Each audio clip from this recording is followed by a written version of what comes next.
Yang balik lagi di propaganda program sepak bola. Untuk Anda. Mantap.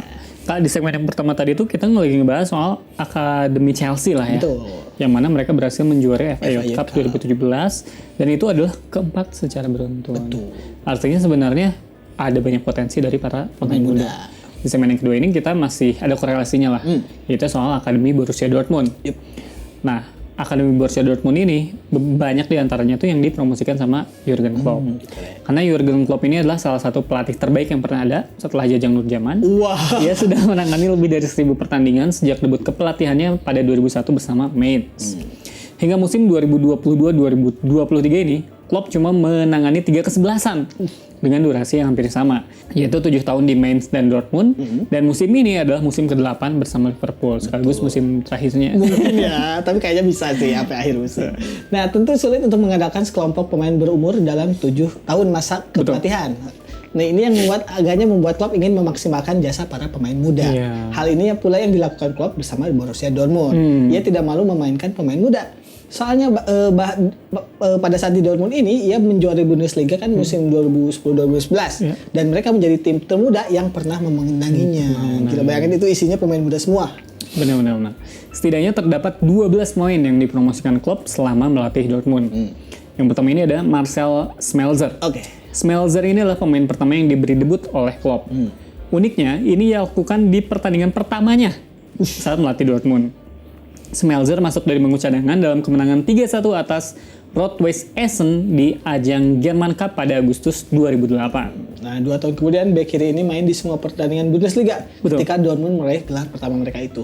Karena tampil selalu konsisten, Schmelzer bahkan menjadi salah satu pemain terlama yang pernah membela Dortmund. Pada 2022 lalu ia pensiun dari 17 musimnya bersama Dortmund. Ia pun dianggap sebagai legenda Dortmund dengan status one club man. Berarti kayak Ryan Giggs, Paul Scholes, Ahmad Kurniawan. Iya. Jadi ke Indonesia ya. Nah, terus ada selanjutnya Yasin Oztekin. Oztekin ini cuma main 2 kali di bawah klub pada 2009. Padahal dia ini tampil reguler Kak di Dortmund 2 atau tim cadangannya sejak 2006 hingga 2010 dengan tampil di 110 penampilan liga. Meski lahir di Dortmund, tapi Oztekin ini punya darah Turki. Hal ini yang menjadi pertimbangan ketika ia memilih pergi ke Turki pada 2011 dengan membela tim bernama Gençler Birliği. Nah, ia menghabiskan karirnya di Turki dengan kesebelasan seperti sponsor Kayseri Şehirspor. Ini apa susah ya tim Turki ya? Galatasaray, Göztepe, Sivasspor dan Samsunspor. Puncak karirnya hadir ketika ia main untuk Galatasaray. Ia meraih 2 gelar Super League Turki dan 4 trofi lokal lainnya. Pada Mei 2020 lalu, Klopp ini mengiriminya video ucapan selamat ulang tahun buat anaknya. Jadi anaknya ulang tahun, terus Klopp bikin video dan Kloppnya bilang ke anaknya, "Aku berharap kamu akan mendapatkan bakat ayahmu." Menarik itu berarti penampilannya di mata Klopp ya. Benar. Itu tuh sebenarnya antara pujian atau ngejek. Bisa jadi juga. Bapak kamu cuma main di Turki. Iya, padahal lulusan Dortmund. Berikutnya nih ada Mario Götze. Götze yang merupakan salah satu pemain terus sukses yang dipromosikan oleh si Jurgen Klopp ini. Ia dipromosikan pada November 2009 dan Götze menjadi tulang punggung keberhasilan Dortmund di Liga. Ia bahkan menjadi penentu kemenangan Jerman di Piala Dunia 2014 meski saat itu sudah menjadi pemain Bayern. Justru si Dortmund ini sering disebut sebagai Akademi Bayern. Benar, karena pada akhirnya semua yang main akan pindah ke kayak siapa yang backnya tuh? Lewandowski dong. Backnya si Hummels. Hummels, strikernya Lewandowski. Ini tinggal menunggu aja sebenarnya yang dari dulu ditunggu tuh Reus. Marco Reus. Tapi Reus sangat loyal. Jadi Götze ini 2 kali main di Dortmund, yakni pada 2009 sampai 2013 dan 2016-2020. Jadi habis dari Bayern tuh dia balik lagi ke Dortmund. Setelahnya ia sempat main untuk PSV Eindhoven dan di 2022-2023 ini ia main untuk Eintracht Frankfurt. Nah, berikutnya ada Damian Lathalek. Damian ini adalah adik dari mantan pemain Liverpool yang dijuluki Next Zidane. Anthony Damian. Penyanyi ya? Next Zidane. Bukan Zidane dong. Kenapa dia muncul mulu setiap kita ada Zidane ya? Gak tahu, kebayang-bayang rambutnya. Astagfirullah. Nah, Damian sebenarnya produk dari kesebelasan Prancis Rennes. Nah, namun ia frustasi karena tidak mendapatkan kesempatan di tim utama yang membuatnya pindah ke Dortmund. Di Dortmund, Damian juga merasakan hal yang sama ternyata. Ia lebih banyak main di tim cadangan selama 2,5 tahun di sana dan membuat 8 penampilan untuk tim utama. Jadi sama-sama kurang sedikit lah. Ia kemudian kembali ke Prancis dan bergabung dengan Nantes. Nah, setelah dari Nantes, ia berkelana ke timur Eropa dengan membela klub Ukraina, Hoveria Uzhhorod, dan tim Rusia Mordovia Sarans. Berikut dan juga satu tim lagi Torpedo Moskow. Pasti gede ya Torpedo Moskow. Wah, bahasa torpedo kan. Dan dia juga sempat main di tim Serbia bernama Red Star Belgrade dan tim Yunani AEK Athens. Jadi emang malah melintang lah dia di klub. Dia tuh bahkan sekarang jadi magician. Wah, kok bisa Damian? Oh, Damian ya yang gitu. Sempurna. Iya. Super. Selanjutnya ada Marco Stiepermann. Stiepermann ini main 7 kali di tim utama Dortmund.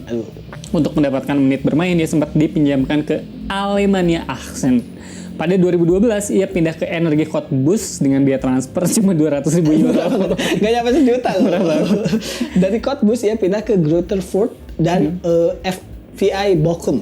Nah, namanya mulai terdengar saat bergabung dengan Norwich City pada 2017. Ya, benar. Nah, setelah Norwich terdegradasi pada 2020, masalah muncul. Karena dia tuh punya penyakit yang akhirnya kambuh dan Norwich punya penggantinya dalam diri Kieran Dowell. Jadi ya tergantikan langsung posisinya. Karena Stiepermann ini sejaman sama si Puki ya. Puki yang waktu itu naik banget tuh di EPL karena dia udah pasti cetak gol mulu. Nah, Stiepermann pun pindah ke Paderborn pada 2021. Kini ia main untuk tim bawah divisi Jerman Wuppertaler SV. Ia pun mengubah namanya ketika jarinya digigit oleh laba-laba. Spiderman. Spiderman ya. Jangan nama aslinya Peter Parker nih dia nih. Berikutnya ada Julian Koch. Coach. Sebenarnya ini coach ya. Coach ini adalah alumni Akademi Dortmund. Nah, ia ini cuma tampil di 2 penampilan bersama tim utama. Masa depannya mulai suram ketika ia menderita cedera lutut serius. Betul. Ia ini membuatnya tidak bisa bertanding di sepanjang musim 2011-2012. Masa peminjamannya ke MSV Duisburg itu tidak berhasil. Ia pun dijual ke MSV Mainz pada 2013. Sempat pindah ke Fortuna Düsseldorf, coach akhirnya menetap di kesebelasan Hungaria, Ferencváros pada 2017 hingga 2019. Setelahnya ia memutuskan untuk pensiun. Dan Alika tahu nggak sih persamaan Julian Koch sama Coach Justin? Sama-sama coach? Sama-sama coach tapi nggak ngelatih. Dari mana kalau gitu coachnya ya? Nah, berikutnya ada Marian Sarr. Seperti Damian Letalex, Sarr ini juga berasal dari akademi lain, yaitu Akademi Bayer Leverkusen. Ia bergabung dengan Dortmund pada 2013. Nah, debutnya untuk tim utama Dortmund justru baru terjadi di Liga Champions pada 11 Desember 2013. 3 hari kemudian ia debut di Bundesliga ketika melawan TSG 1899 Hoffenheim. Setelah itu ia sempat main di 1 laga Bundesliga sebelum tak pernah dimainkan lagi. Di musim 2022-2023 ia main untuk tim Luxembourg yaitu UT Petange. Wah. Nah, pernah ada cerita nih Kak saat dia main untuk tim namanya Carl Zeiss Jena. Ini kayak nama jam ya, Carl Zeiss. Iya, juga. Jadi waktu itu timnya tuh unggul 1-0. Bisa menang. Sebelum akhirnya ia mencetak 2 gol bunuh diri. Ini mungkin Harry Maguire ya. Nah, berikutnya ada Eric Durm. Durm ini sebenarnya ditawari perpanjangan kontrak bersama Mainz. Namun ia menolak dan lebih memilih bergabung dengan Dortmund pada tahun 2012. Pemain yang berposisi sebagai fullback tersebut bertahan bersama Dortmund hingga 2018. Meski bertahan hingga 6 tahun, Durm ini cuma jadi pilihan kedua. Meski begitu, ia dipanggil ke timnas Jerman di Piala Dunia 2014 dan lagi-lagi jadi pilihan kedua. Wah, sedih ya Durm ini ya. Nah, ada yang unik Kak.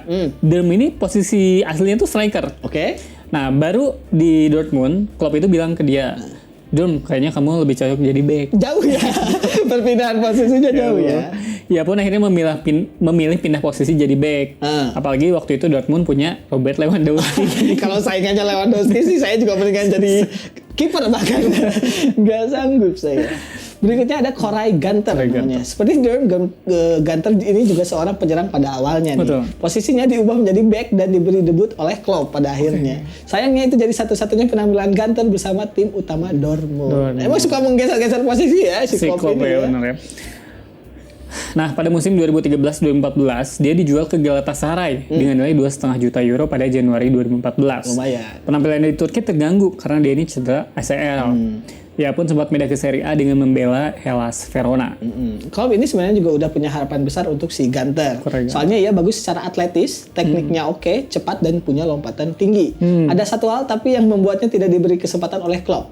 Konsentrasinya sering buyar. Lu sering kepikiran di rumah kompor udah dimatiin belum? Iya. Jadi konsentrasinya susah gitu. No. Kalau ini kan Koray Gunter ya, kalau di rumah saya ada tuh Koray Kisi. Beda dong. Itu Raya. Oh, Selanjutnya ada Marvin Gimana cara bacanya? adalah pencetak gol utama Akademi Dortmund. Wow. Emang striker paling tajam lah. Okay. Jadi wajar banget sih waktu Klopp ini memberinya debut di tim senior. Dan ini terjadi pada Agustus 2013 di German Cup melawan SV Wilhelmshaven. Oke. Dia pun mencetak gol dalam debutnya tersebut. Nah, si Dux juga di Akademi Dortmund sejak usia 8 tahun. Karirnya diperkirakan akan cemerlang. Akan tetapi itu tidak pernah terwujud. Karena pada 2016 ia meninggalkan Dortmund menuju St. Pauli. Dan setelahnya ia pernah bermain untuk Holstein Kiel, Fortuna Düsseldorf, Hannover 96 dan kini bermain untuk Werder Bremen. Tapi sama kayak yang lain ya kayak jadi kayak dia teh lama banget di Dortmund pas main tim senior justru penurunan turun. karir juga akhirnya. Terus ada lagi Jeremy Dodziak. Jadi sama seperti kebanyakan pemain yang promosi ke tim utama, Dodziak ini cuma main 3 kali buat tim seniornya Dortmund sebelum akhirnya pergi. Bukan salahnya emang, karena 3 penampilan itu hadir di bulan-bulan terakhir Klopp menangani Dortmund. Dan setelahnya ia pun bergabung bersama St. Pauli. Pada 2019, ia tuh memilih untuk main buat tim rivalnya St. Pauli, yaitu Hamburg. Lalu ke Greuther Fürth. Kini ia tengah dalam masa peminjaman di Hatayspor. Berikutnya terakhir ada Mitsuru Maruoka. Jepang pasti. Betul. Maruoka ini sebenarnya pemain pinjaman dari Cerezo Osaka. Ia bahkan belum pernah debut di negaranya sendiri, di Jepang. Maruoka dipinjamkan untuk musim 2014-15 dan cuma tampil di 1 pertandingan. Itu pun 10 menit dan Dortmund kalah dari Mainz waktu itu. Maruoka akhirnya pindah ke BG Pantum United pada 2020. Dan kini ia main untuk Rans Nusantara. Ini lebih jauh lagi karir dari Maruoka ini. Mungkin bentar lagi tampil di channel Jeremy Pauline. Saking gak pernah kelihatan dia. Pansan ini tuh kayak pernah dengar si Maruoka ini. Karena kayak Rans ini membela mantan pemain Dortmund. Iya, gitu. Biasa kan kalau media selalu ngede-gedein pemain ya. Padahal dia cuma main 10 menit doang. 10 menit doang. Itu tadi ya kayak para pemain Akademi Dortmund yang dipromosikan sama Klopp. Betul. Oh, dia semua itu yang paling Alika sering dengar siapa Kak? Ini sebenarnya jadi lebih dikit lagi daripada yang Chelsea tadi. Iya, bahkan persentasenya lebih kecil lagi. Tapi ya paling terkenal ya dan paling teringat ya Götze. Karena ya pada akhirnya dia yang mencetak gol di Piala Dunia dan jadi kayak ikon Dortmund saat itu sih sebelum pindah ke Bayern juga. Salah satu gelandang serang terbaik. Betul kalau menurut kita ya. Itu tadi pembahasannya, jangan kemana-mana, tetap di Propaganda, program sepak bola untuk Anda. Mantap.